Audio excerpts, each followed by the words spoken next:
로만 캐톨릭 선교와 관련해서 로만 캐톨릭이 선교의 황금기를 맞이했는데, 그 선교의 황금기가 어떻게 쇠퇴기로 접어들게 되었는지 하는 내용을 우리가 한번 살펴보면서, 이 로만 캐톨릭 선교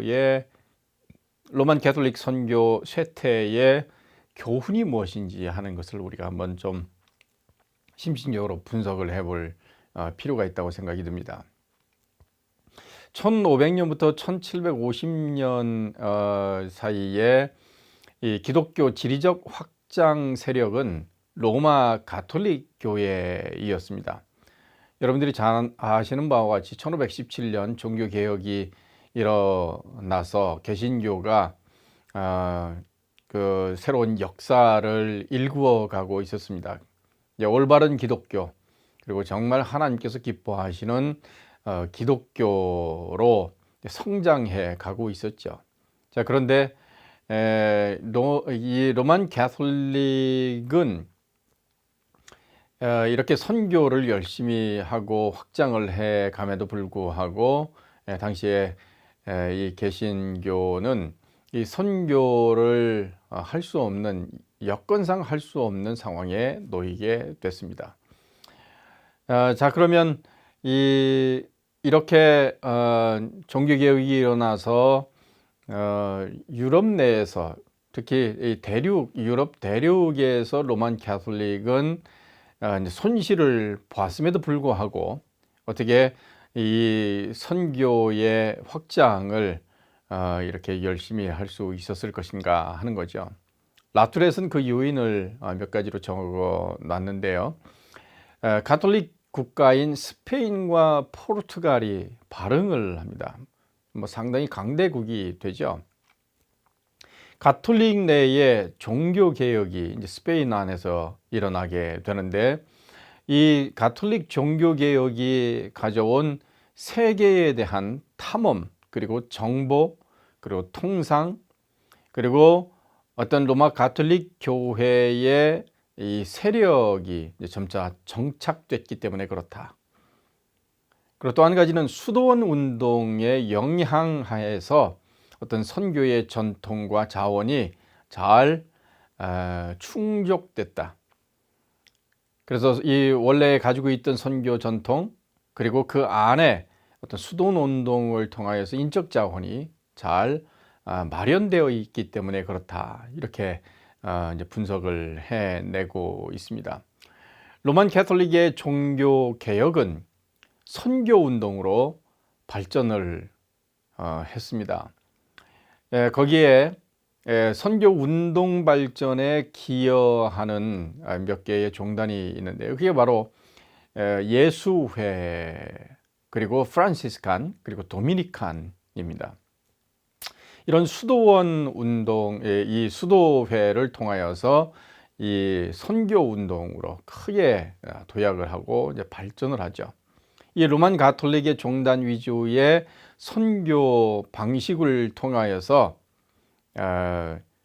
이 교회가 잘 확장되어 가고 넓은 지역에 이제 교회를 세우는 그런 이제 성과를 거두게 됩니다. 자, 로만 캐톨릭의 종단 위주의 선교 방식은 장점이 있었습니다. 어떤 왕권을 잘 보호하게 되는 겁니다. 로만 캐톨릭 교회와 국가 간에 이런 권력이 상호 보완적이면서 어떤 국가가 가지고 있었던 그 왕권을 잘 이제 보호해 주면서 이제 함께 이 종교적인 차원에서의 이득과 또 정치적인 차원에서의 이득을 상호간에 교환을 이제 하게 됩니다. 그럼 재정적인 후원도 풍부하게 받게 되죠. 그리고 이런 예수회와 프란시스칸, 도미니칸 이런 세 개의 어떤 그 이상의 이제 종단들이 이제 더 만들어지는데, 서로 간에 이제 경쟁도 이제 하게 됩니다. 각각 이제 특징들이 있었습니다만, 그 특징들을 가지고 서로 선교지에서 경쟁도 하게 됩니다. 이러면서 이제 활발한 선교 활동이 이루어지게 되죠. 근데 몇 가지의 이제 단점도 있습니다. 이 종단들의 세속적인 관심이 있고요. 그리고 무역과 관계된 이 사항들에 대해서 관심이 일어나게 되고 문제가 발생을 합니다. 그리고 서로 너무 지나친 경쟁으로 인해서 더 큰 문제가 발생하기도 합니다. 뭐 이 경쟁이라고 하는 것은 뭐 상호 간에 서로 자극을 주게 되고 도전을 주게 되고 뭐 이렇게 해서 창조적으로 갈 수도 있습니다만, 그렇지 않을 경우에는 이게 굉장히 어려운 문제, 부정적인 결과를 초래할 수도 있습니다. 17세기의 이 로만 가톨릭의 선교의 활성화는 또 한 가지 차원에서 기여하는 바가 있는데요. 그것은 바로 교황청이 선교사역의 중앙 집권화를 시도하는 겁니다. 그러기 위해서 1622년에 포교 성성 프로파간다 피데를 발표합니다. 이 포교 성성의 주안점이 있었습니다. 이거는 토착 성직자를 양성하는 겁니다.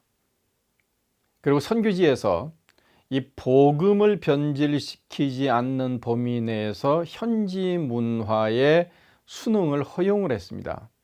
그 순응이라고 하는 것은 어코모데이션이죠. 현대말로는 상황화와 같습니다. 그래서 현지에 있는 문화에 가능하면 이제 복음을 적응시키려고 하는 뭐 그런 시도들을 허용을 했습니다. 그리고 해외 교구의 숫자를 증가하는 데에 이제 주안점을 뒀죠. 그러니까 이 교구 숫자를 늘리려고 하는 이런 목표를 세워서 진력하니까 이제 거기에 좋은 결과가 나타났다고 볼 수가 있습니다. 뭐 그래서 여러 가지 다양한 방법들을 고안해내고 거기에 인적 물적 자원을 투입하게 되고 뭐 그래서 이 총력을 기울이게 된 거죠. 이러면서 17세기 로만 가톨릭의 선교가 대단히 활성화됐습니다. 거기에 이제 예수회 선교사들이 대단히 활약을 많이 했습니다. 예수회 그러면 설립자가 누굽니까? 이그나티우스 로일라죠. 16세기 로마 가톨릭 교회에 가장 커다란 영향을 끼친 인물 가운데의 한 분입니다.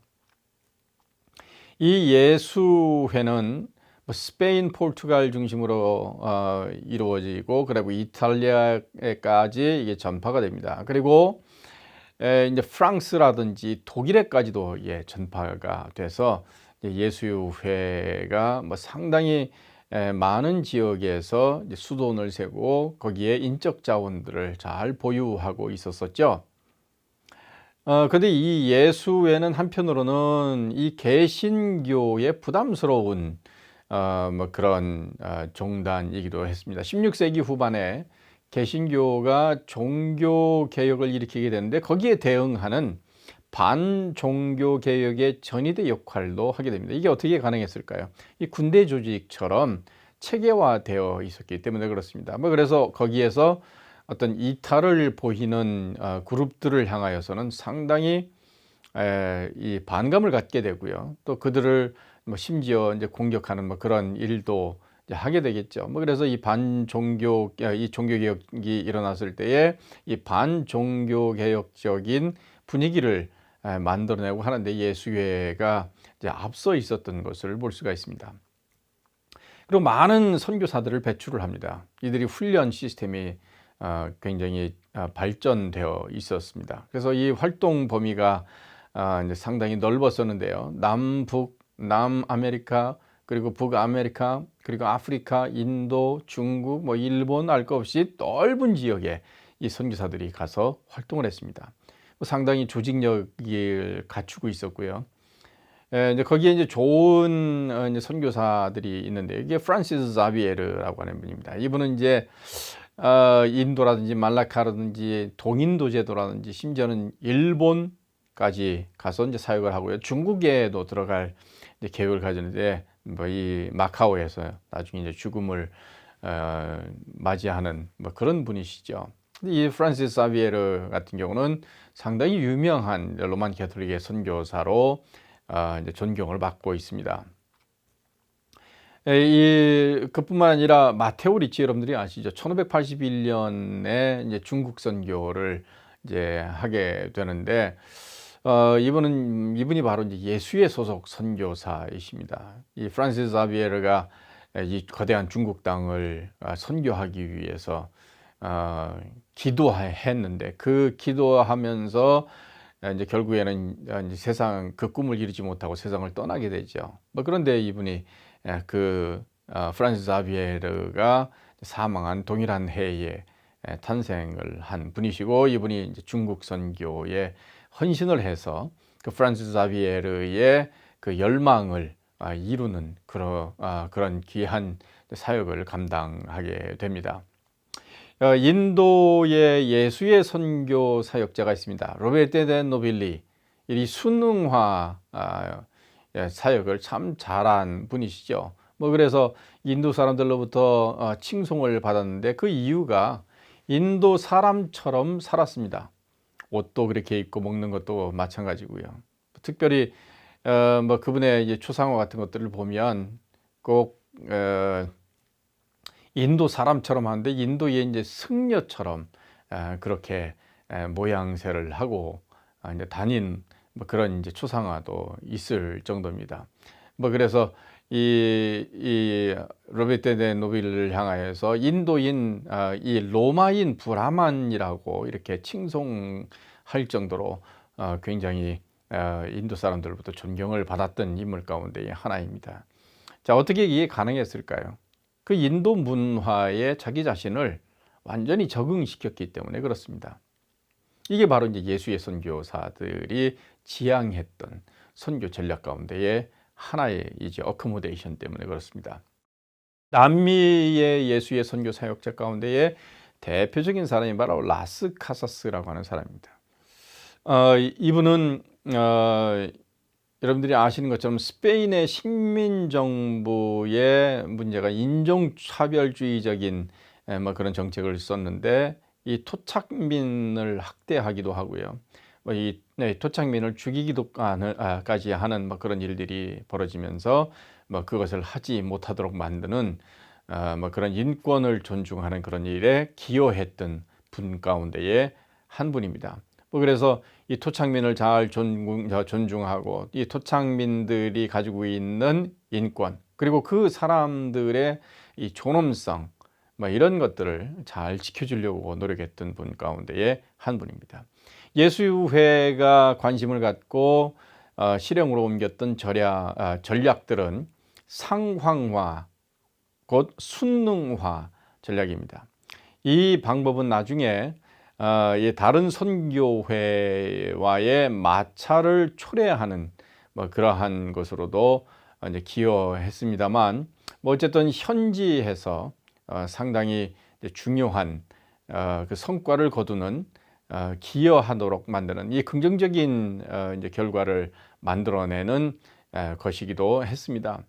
자, 그런데 이 다른 선교와의 마찰을 초래한 그 예들을 몇 가지 보면, 중국에서는 조상 숭배와 이 타협한다, 뭐 이 조상 숭배에 대해서 상당히 긍정적으로 활용을 하고 뭐 그것을 이제 일부 허용하기도 하는 뭐 이런 이제 정책을 펴게 되는데, 뭐 그게 이제 타협이기보다는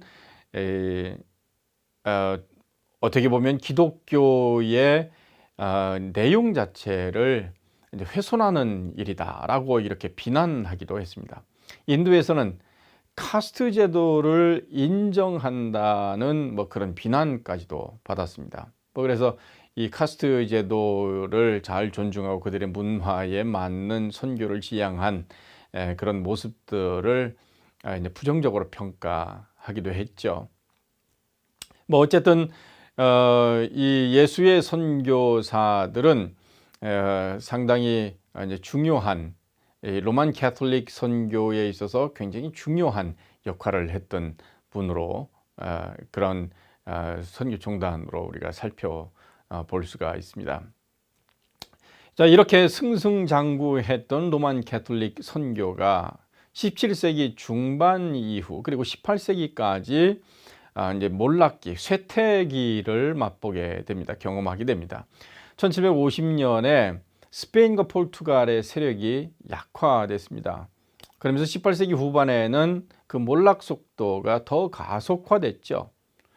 이거는 프랑스 혁명의 영향을 받기도 했습니다. 그래서 식민지 로만 캐톨릭 선교지에서 선교사들을 대거 추출하기도 하고 1750년과 1814년 사이에 나폴레옹 군대의 유럽 점령으로 신세계에서 그들의 지배가 끝남과 동시에 선교도 약화되기 시작을 합니다. 1759년에는 예수의 선교사들이 포르투갈과 식민지에서 추방되기도 했고요. 1764년에는 프랑스와 프랑스 식민지에서 추방 압력을 받기도 했습니다. 1767년에는 스페인 식민지에서 압력을 받으면서 선교가 그렇게 녹록치 못했습니다. 1773년 교황은 예수회를 해체시킨 데 조금 이따 다시 한번 말씀을 드리겠습니다. 이후로 위대한 세기라 칭하는 19세기와 20세기까지 선교의 중심이 이제 개신교로 넘어가게 됩니다. 로만 캐톨릭에 쇠퇴하게 된 요인을 다시 한번 정리를 해드리면 이 개신교 국가들이 이제 선교지에 뛰어들게 됩니다. 그 신대륙 개척에 진입하게 되면서 스페인과 포르투갈이 교황청과 맺었던 전략이 있었죠. 교황청과 맺어서 연대해서 수행했던 전략이 있었는데 이게 바로 이 파트로나토입니다. 곧 신대륙 독점권을 인정해주고 그 신대륙 독점권을 인정받아 그것을 자기네 나라로 삼는 겁니다. 근데 이게 더 이상 불가능해졌습니까? 불가능해졌습니다. 왜요? 영국과 화란, 덴마크 이런 이 개신교 국가들이 신대륙 개척에 진입하기 때문에 그렇습니다. 그래서 교황의 칙령으로 신대륙을 양분해 준 효력 유지가 더 이상 불가능하게 되면서 거기에 또 다른 세력들이 들어오게 되고 스페인과 포르투갈 두 나라의 어떤 영향력이 좀 줄어들게 됩니다. 정치적인 변화도 있습니다. 자, 그거는 뭡니까? 당시에 그 선교사들은 통치자들의 의존했었습니다. 그래서 이 아시아 지역에서의 이 선교의 성과들이 있었는데요. 특별히 일본, 중국 이런 데에서는 일본 같은 경우는 이 국가를 통일하기 위해서 중국도 그 자신들의 어떤 입지를 더 강력하게 하기 위해서 이 선교사들에게 호의를 베풀었습니다. 그리고 선교사들의 입장에서는요, 이 통치자들이 도움을 주기 때문에 그리고 이제 선교의 타겟도 이 최고 통술권자를 타겟으로 이제 하면서 이 국가의 선교를 좀 용이하게 하는 그런 전략을 썼는데요. 그 상황이 이제 바뀌게 됩니다. 자기들의 목적 달성을 다 했죠. 그러고 나니까 외부에서 들어온 이 사람들이 눈의 가시처럼 여기게 되는 겁니다. 자꾸 뭔가를 요구하게 되고 또 간섭을 하게 되고 이래서 어떤 정치적인 이제 상황이 변하면서 선교사들이 통치자들의 의지했던 이런 지역에서 정치적 상황이 변화되면서 점점 그 호의가 이제 변화되게 되면서 어려움을 당하게 됩니다. 심지어는 거기서 멈추질 않고 일본 같은 경우는 어떤 박해가 일어나기도 합니다. 그래서 선교사들이 상당히 어려움을 많이 당해야 되죠. 그리고 중국에서는요, 예수회의 선교사들과 타교단 선교사들의 싸움이 끊이지 않습니다. 그래서 이 타교단 선교사들이 예수의 선교사들의 비리라든지 이런 잘못된 부분이라든지 이런 것들을 가지고 왜곡해서 그것을 자기들이 스토리 메이킹을 해서 중국 정부에 자꾸 진정서를 넣게 됐습니다. 이게 외부에서 온 사람들이 자기 안에서 자꾸 이제 싸움을 하게 되니까 결국에는 이제 이 황제가 총애를 했던 이 예수회조차도 이제 버리게 되는 거죠. 이런 정치적인 상황의 변화는 로만 가톨릭 선교의 급속한 쇠퇴를 불러오게 됩니다. 이제 거기에 또 한 가지 이 예수의 교단의 강제 해산이 있습니다. 앞서 이제 조금 언급을 했습니다만 이 초기부터 예수회는 세속 사제 그룹과 아니면 다른 교단의 이 선교 사역자들의 이 적대적인 관계가 있었습니다. 왜냐하면 상호 간에 어떤 긍정적인 뭐 이런 뭐 경쟁을 좀 해야 하는데요. 이 예수의 선교사들이 다른 교단에 대해서 그렇게 별로 좋지 않았고요. 다른 교단 선교사들도 마찬가지로 예수의 선교사들에 대해서 그렇게 좋아하지 않았습니다. 특별히 뭐 세속사제 같은 경우는 뭐 너무 물질적으로 가기 때문에 예수의 선교사들은요 상당히 이런 금욕을 좋아하고 뭐 이런 분들인데 이게 맞지를 않았던 거죠. 그래서 이 관계가 늘 껄끄러웠습니다. 그 다른 교단과 세속 사제들이 예수의 선교사들에 대해서 여러 가지 이제 평가들이 있는데, 야, 저 사람들은 이 부적절한 선교 방법을 쓰고 있구나. 그리고 너무나 교만하구나. 그리고 정치에 간섭을 하는구나. 그리고 부를 너무 축적하는구나 하는 뭐 이런 이제 의심을 갖게 되고요. 뭐 여러 가지 문제를 지속적으로 교황청에 고소를 하게 됩니다. 그 국가에도 계속 고소를 하게 되고요. 뭐 이러면서 결국에는 1773년 7월 22일 날 클레멘트 14세가 칙령을 내린데 그게 바로 도미누스 악트 리뎀터라고 하는 것입니다. 이것을 발령을 해서 이 예수회 교단을 해체하고 예수회가 가지고 있었던 모든 재산들을 다 몰수해 버립니다. 그리고 또 강력한 조치를 취하는데 이게 어떤 교황도 이것을 다시 회복시킬 수 없도록 명령을 해버립니다. 그리고 3,000명의 예수의 선교사들을 강제 철수시킵니다. 그 당시에 한 10,000명 정도의 선교 사역자가 있는데 3분의 1에 해당되는 예수의 선교사들을 철수시키게 됩니다. 그래서 신대륙 선교가 결국에는 위축되고 전성기, 로만 캐톨릭 선교의 전성기에 막을 내리게 됩니다.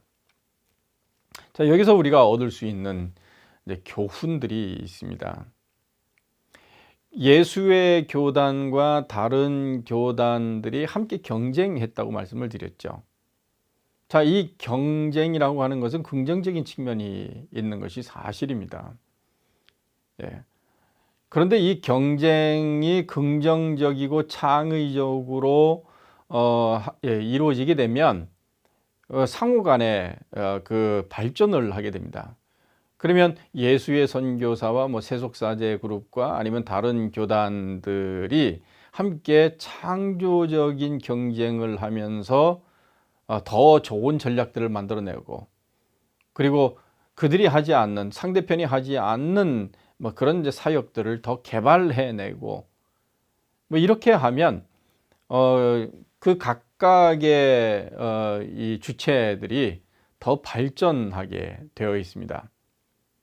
자, 그런데 그렇게 하지를 않고 상대편의 발전, 그리고 상대편의 성과, 또 상대편이 하고 있는 성공적인 것들, 이런 것들을 보면서 내가 하지 못하기 때문에 그것을 배아파하기 시작하게 되면 그 다음에 이 안에서 일어나는 것이 있습니다.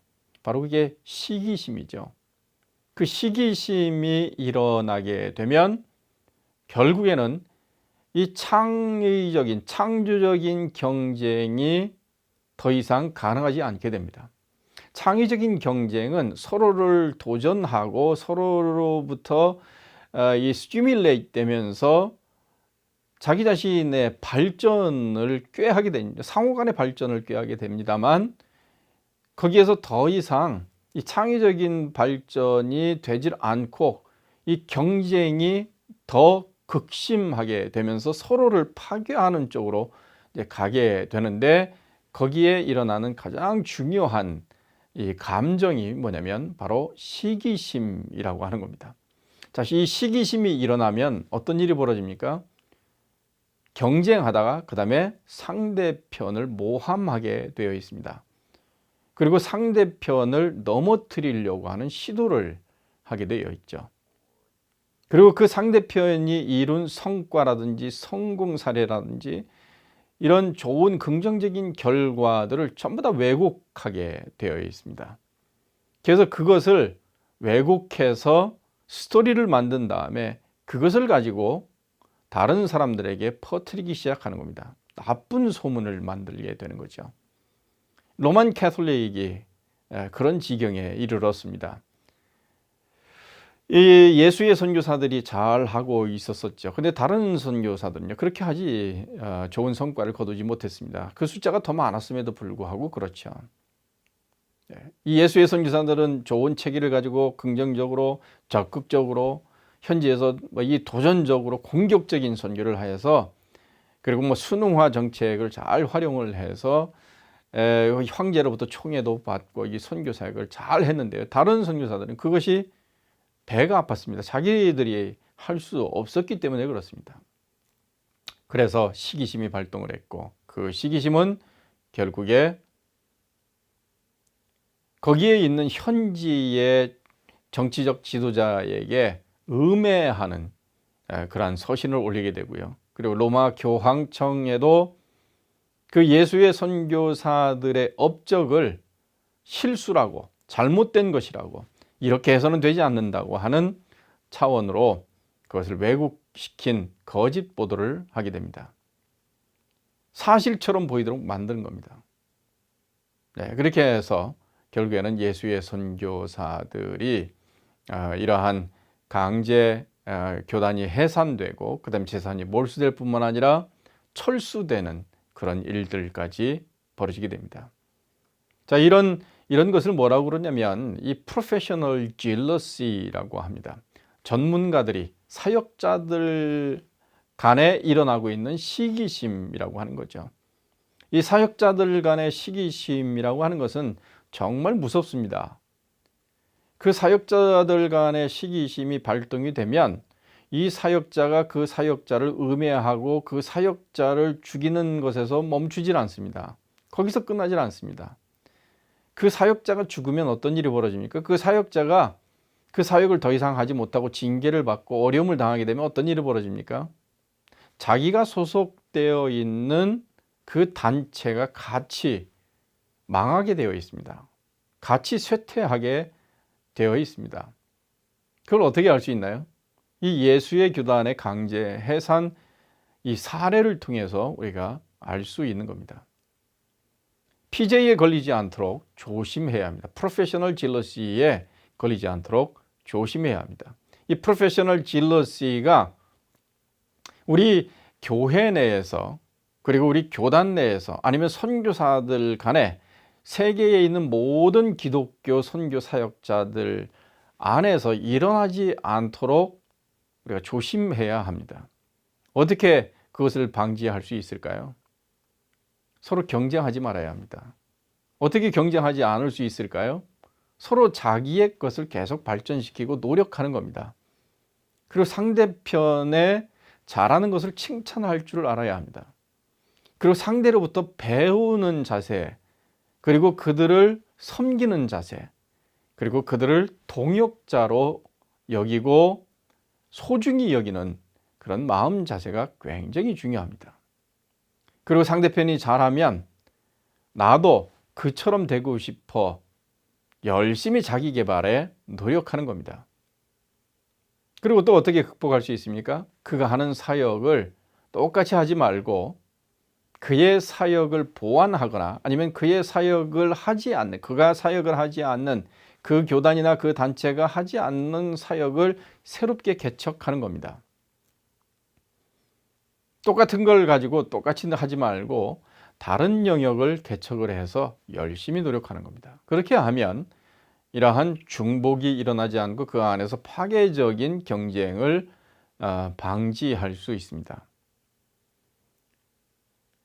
이 다윗과 여러분 이 다윗이 이 사울 왕으로부터 이 피제에 걸렸죠. 그래서 이 사울 왕이 다윗을 죽이려고 했습니다.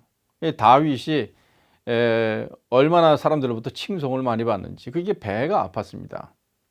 그게 어떻게 가능합니까? 다윗이라고 하는 사람은 너무나 작은 사람이고 뭐 아주 나이도 어리고 경험도 없는 사람이죠. 자, 그런데 골리앗을 죽이고 나서 이게 이제 문제가 되죠. 이 사울 왕이 그 마음속에 이제 귀신이 들어가게 됩니다. 마귀가 들어가게 돼서 그의 마음을 헤집죠.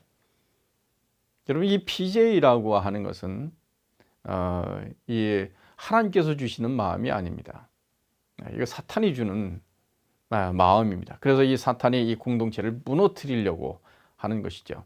우리 한국 교회가 열심히 노력들을 하고 있고 또 한국 교회 파송 선교사들이 선교지에서 대단히 활약을 잘하고 있습니다. 자, 그런데 그 가운데에 서로 경쟁을 하다 서로를 어렵게 만들고 또 상대편을 음해하고 그를 끌어내리려고 하는 뭐 그런 일들이 왕왕 일어나고 있습니다. 교회도 마찬가지고 교단 안에서도 그렇습니다. 그리고 심지어는 한 교회 내에서도 사역자들 간에 뭐 이런 이제 경쟁심이 발동하고 있는데 이것을 우리가 미연에 방지하고 또 서로를 존중하고 함께 더불어 동역을 해 나가면서 한국 교회를 살리고 또 세계 교회를 살리는 그런 일이 필요합니다. 우리의 인식을 다시 바꿔야 합니다. 우리가 하고 있는 이 사역은 내 사역이 아니라 하나님께서 세계 교회에 세계에 있는 모든 그리스도인들에게 맡겨주신 더불어 공동체가 협력을 해서 이루어 가야 할 사역입니다. 로만 가톨릭에 있는 이런 사람들은 자기 교단의 선교 사역이라고 생각을 했기 때문에 이런 일이 발생을 했습니다. 우리가 더 거시적인 차원에서 이 선교를 이해하고 거시적인 차원에서 우리가 목회를 이해하고 거시적인 차원에서 우리가 하나님 나라 확정에 우리가 기여하고 있다고 하는 하나님의 부르심을 받아 이 귀한 사명을 감당하고 있다고 하는 이 사실을 우리가 깨달을 필요가 있습니다.